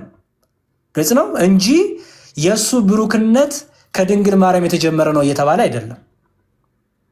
ስለዚህ ለስጉ ቃል አይነገርም አይደል? ምን ተብሎ? ኦኬ ገብቶኛል። ግልጽ ነው፣ ገብቶኛል። በቃ ይበቃኛል። ከዛ አንጻር የተነገረ ነው። እሺ ወንድም አለ። እሺ ይሄ ነገር በጣም አሪፍ ነገር ነው። አይ ቲንክ ይህን ሰሞን አንዳንድ የሆነ ነገሮች እያየውም ስለሆነ ይኸውላችሁ እኛ ያለ ክርስቶስ ፍጥረት አይከብርም። ባጭሩ በቃ አለቀ። ፔሬድ። ያለ ክርስቶስ ፍጥረት አይከብርም። የመላእክ ክብራቸው እግዚአብሔር ነው። የድንግል ማርያም ክብሯ እግዚአብሔር ነው። የኔና ያንተን ክብር እግዚአብሔር ነው። የፍጥረት ሁሉ ክብር እግዚአብሔር ነው። እግዚአብሔር ብሩክ ነው ስንል የባህሪው ነው።